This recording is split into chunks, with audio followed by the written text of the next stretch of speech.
Speaking of ballot measures and Republican mindset, here's another thing this is from like a couple weeks ago, but I read this article and it really summed up for me like so much of American culture and like the politics that it breeds. And I'm speaking, of course, now this measure failed in Georgia, but you may have read this piece about this town in Georgia that had that basically it's become a very it's like growing in population, and they film a lot of movies there. It's become sort of like the Southern Hollywood because of like a lot of tax breaks. It's called Stockbridge, Georgia. And basically, they were voting on election day to resegregate their town. Yeah. They wanted to, it's a town that just elected its first black mayor and has an all-black city council. And the white residents of the town were basically got on the ballot a measure to split the city in two between the white part and the black part, and basically take away all of the tax base of the white part. And essentially, they were doing this so they could get a Cheesecake Factory and a P.F. Chang's. I'm reading here from this. Well, that's what they said. Yeah, that's what they said. It's just interesting seeing how the goalposts move over the years, because for a long time it was all about schools, and now it's literally about chain restaurants. But what I mean is, like, this is essentially... Well, in another 10 years, our chain restaurants will be our school. Yeah. Oh, where'd you go to high school? Oh, Cheesecake 11. It says white residents are hoping to split the city in two, creating a new majority white town known as Eagles Landing. Oh, God. The community in recent years has become a hotbed of activity for film production companies and is often referred to as Hollywood South. If you watch the movie Black Panther, you will recognize the area upon visiting it, as it served for a shooting location for the popular film.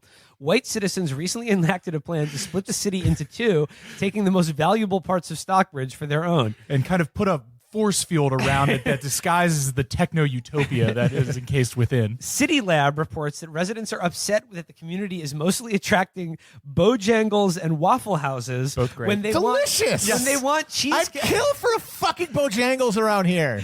When they want Cheesecake Factory or P.F. Chang's type establishments to move into the area. So basically, they want to pay more for less good food. That's what they want. The Daily Cost notes that the committee of privileged white people was meeting at a country club to discuss their plans.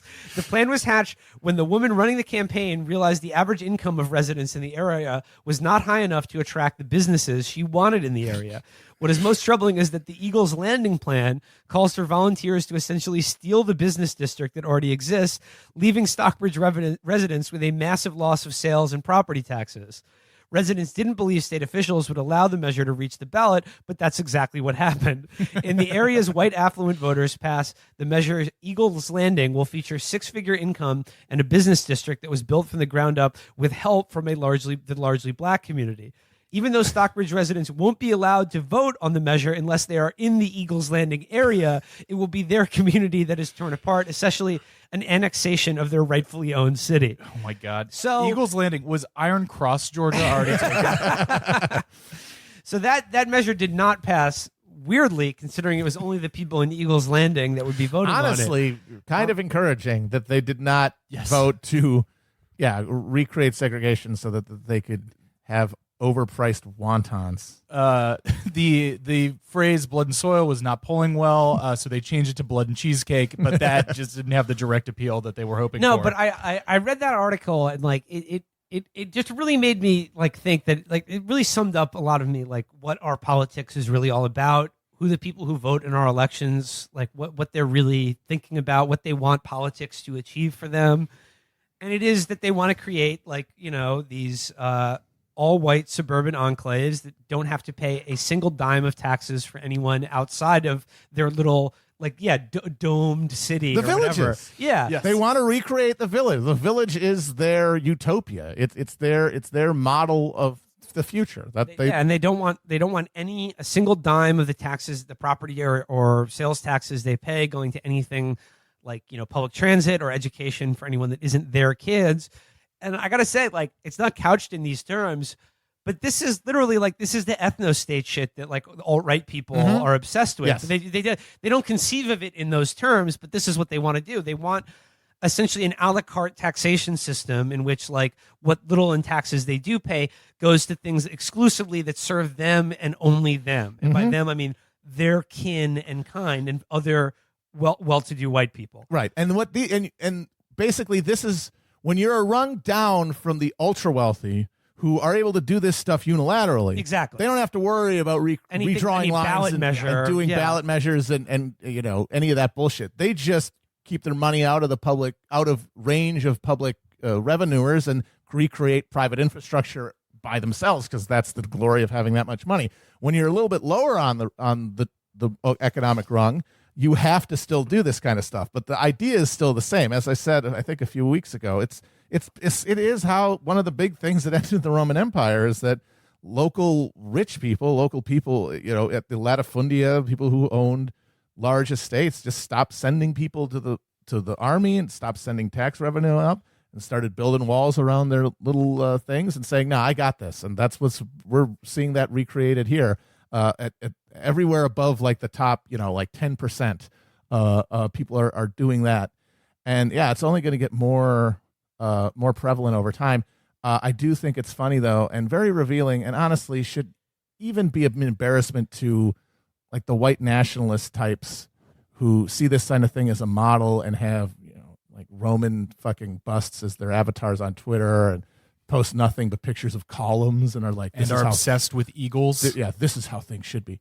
This is the fucking white Western culture that you're defending.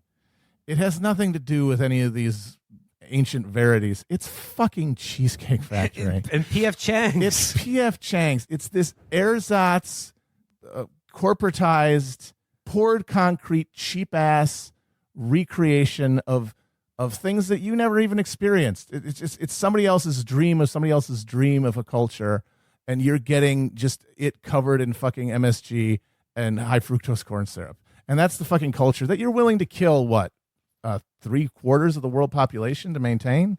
Just think of the fucking psychotic, awful heart of anyone who is motivated by that to see all that death as like grimly necessary, not something you necessarily want to celebrate, but something that must be done for the good of the culture. And this is what it is. Well, this is a fucking Cheesecake Factory. Like these are the people like even like the intelligent racists who will be like, like people like Andrew Sullivan or whatever, who are like, we should, Trump is a demagogue, but like, people on the left who poo-poo, concerns about immigration or whatever are playing into his hands. We should speak to the fears of people who are like afraid of the caravan because, it's a real issue. Like, what happens when, Western culture or American culture changes? And I'm like, fucking good. Dude, our culture is dog shit. It's awful. Our culture is terrible. And when I say our culture, calling it a culture is a fucking insult to that concept. And like, here's the thing, like American culture, like as a whole, still does like carries a lot of weight in the world, and that like we set popular culture for the world largely. But like anything that is valuable in our culture, I'm sorry, is not being produced by white suburbanites. No, like when we talk about like white American culture, there is no culture. They don't. Well, that's These the thing. People would rather have fucking Cheesecake Factory than breathable air or drinkable water in the next 30 years. And they don't produce any culture. They produce nothing. They consume. They consume fucking Minions T-shirts and ISIS Hunter fucking bumper stickers Ford and F-150s, cheesecake. and Ford F-150s and a shitload of guns. Yeah. And it's just like, I don't think this culture is worth preserving. It's our democratic culture that's worth preserving. These people don't believe in democracy. No. We just explicitly told you they're trying to like literally annex territory for themselves so they don't have to like live and share any property with like black people. The governors of 2 states and the president of the United States are currently in public carrying out an attempt to steal fucking 3 elections. There's nothing but contempt for democracy. All they want is the freedom to consume garbage, dog shit food, idiot television, shitty movies, and fucking petrochemicals. That's it. Yeah. So yeah, like again, so if you're looking at 5,000 people fleeing warfare and horrible, immiserating conditions that largely this country is responsible for in Central America, trying to enter a nation of 320 million people. Yeah. God, I just don't know if we can handle another 5,000 people in this country. Yeah, I know. I don't think we and can like do it. that these people are looking for like a job or so, just anything because their way of life has been uprooted by horrible global capitalism. Somebody might. What they're going to come to America and they're going to change our culture by I don't know. Introducing food that isn't awful. Look. Wait a minute. If they come here, we're no longer going to have a melting pot. By that, I mean the chain fund. I will not stand idly by and seeing this nation's Fuddruckers turned into taqueras. Anything that's bearable or interesting about American culture is not being produced by these people. Nothing is being produced by these people. Yeah. They don't produce culture.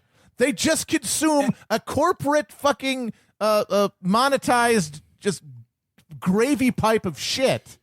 It's like all of American culture. It's like that Simpsons episode where they go to the Duff fucking brewery and all the different flavors are coming out of one pipe.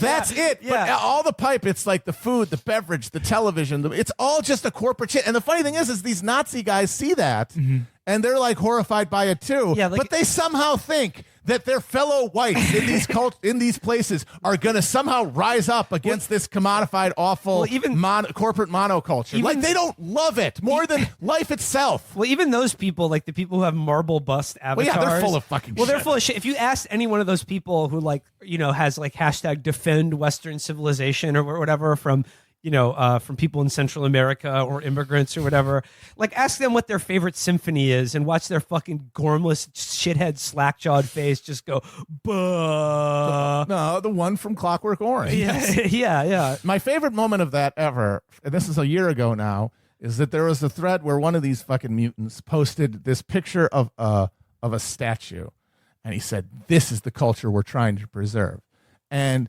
he got owned immediately because somebody pointed out it was actually made by an Asian woman.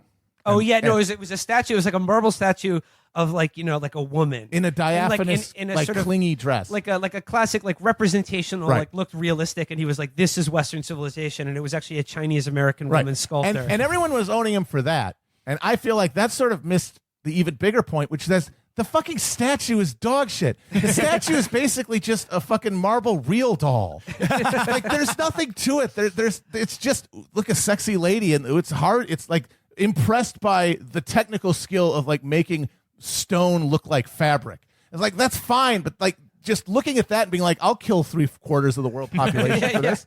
Your brain is a dog's brain.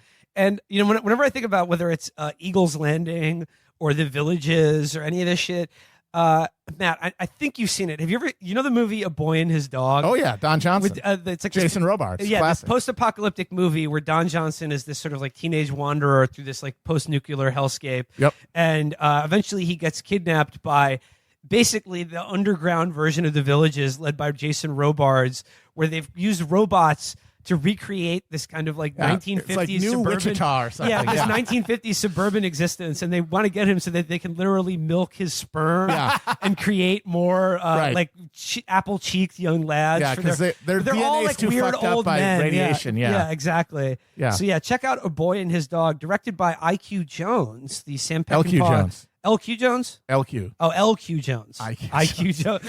His much smarter brother, IQ Jones. the Sam Peckinpah from Wild Bunch, based on a Harlan Ellison short story. Anyway, Boy and His Dog, very good movie.